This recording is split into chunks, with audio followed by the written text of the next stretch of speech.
السلام علیکم دوستو، سافجی بے عثمانی تاریخ میں کسی حد تک نظر انداز کی جانے والی شخصیت ہے جسے اکثر اس کے مشہور بھائی عثمان اول سلطنت عثمانیہ کے بانی نے زیر کیا ہے۔ ارطغرل غازی کے دوسرے بیٹے کے طور پر پیدا ہوئے سافجی بے عثمانی ریاست کی تشکیل کے ابتدائی مراحل میں شامل تھے۔ سافجی بے ایک ہنگامہ خیز دور میں پلا بڑھا جس کی نشاندہی مسلسل جھڑپوں اور مختلف تر قبائل اور بازنطینہ افواج کے درمیان بدلتے اتحاد کی وجہ سے ہوئی۔ افراتفری کے ماحول کے باوجود اس نے خود کو ایک قابل رہنما اور ایک زبردست جنگجو کے طور پر ممتاز کیا۔ اس نے اپنے بھائی عثمان کو اپنے علاقے کے قیام اور توسیع کے اجتماعی مقصد میں مدد فراہم کرنے میں اہم کردار ادا کیا۔ ایک بڑے بھائی کے طور پر عثمان پر سافجی بے کے اثر کو بڑا چڑھا کر پیش نہیں کیا جا سکتا۔ انہوں نے ایک سرپرست اور ایک بااعتماد کے طور پر کام کیا، ایک عثمانی ریاست کے ان کے مشترکہ وژن میں رہنمائی اور مدد فراہم کی۔ ان کی شراکت داری باہمی احترام اور مشترکہ مقصد میں جڑی ہوئی تھی جس نے ان کی قیادت کو نمایاں طور پر مضبوط کیا۔ اس کی بہادری، اسٹریٹجک دماغ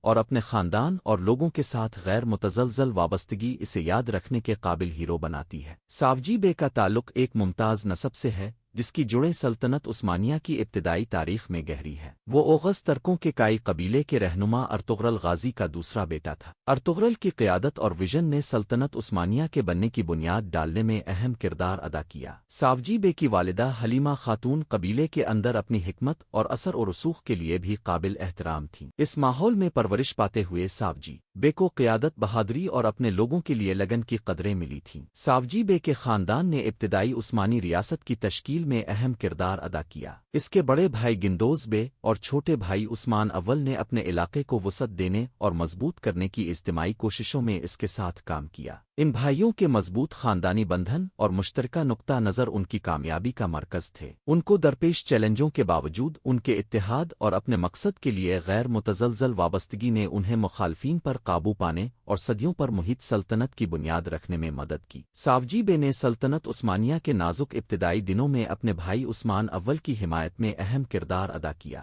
ایک قابل اعتماد مشیر اور قابل جنگجو کے طور پر سافجی بے اہم فوجی مہمات اور تصویراتی فیصلوں میں اہم کردار ادا کرتے تھے جنہوں نے ابھرتے ہوئے علاقوں پر ان کے کنٹرول کو مضبوط کرنے میں مدد کی۔ اس کی غیر متزلزل وفاداری اور حکمت عملی کی مہارت نے عثمان کو قیادت اور جنگ کی پیچیدگیوں سے گزرنے کے لیے ضروری مدد فراہم کی۔ سافجی بے کی شراکتیں میدان جنگ سے باہر تک پھیلی ہوئی ہیں کیونکہ انہوں نے نئے فتح شدہ علاقوں میں استحکام اور حکمرانی کو یقینی بناتے ہوئے اپنے ڈومین کے سیاسی استحکام میں بھی مدد کی۔ ڈومینک جنگ میں سافجی بے کی شراکت، اس کی غیر معمولی بہادری اور اسٹریٹجک بصیرت نے ڈومینک جنگ میں سافجی بے کی شراکت کو نشان زد کیا۔ اس اہم تنازع کے دوران جو 1286 یا 1287 کے آس پاس ہوا، سافجی بے نے اپنے بھائی عثمان اول کے ساتھ مل کر حریف قوتوں کے خلاف جنگ لڑی جو ان کی ابتدائی سلطنت کو کمزور کرنا چاہتے تھے۔ میدان جنگ میں اس کی قیادت ان کے دستوں کو اکٹھا کرنے اور ایسے فوجی مشقوں کو انجام دینے میں اہم تھی جس نے دشمن کی پیش قدمی کو خلیج میں روک دیا۔ سافجی بے کے حکمت عملی کے فیصلوں اور جنگی صلاحیتوں نے نہ صرف ان کی جنگجو قوتوں کو تقویت بخشی بلکہ ان کے پیروکاروں میں عزم کا جذبہ بھی پیدا کیا۔ اگرچہ اس جنگ میں وہ المناک طور پر اپنی جان سے ہاتھ دھو بیٹھے لیکن ان کی قربانیوں اور کوششوں نے اہم فتوحات حاصل کرنے میں اہم کردار ادا کیا جس نے عثمانی ریاست کی بنیاد کو مضبوط کیا۔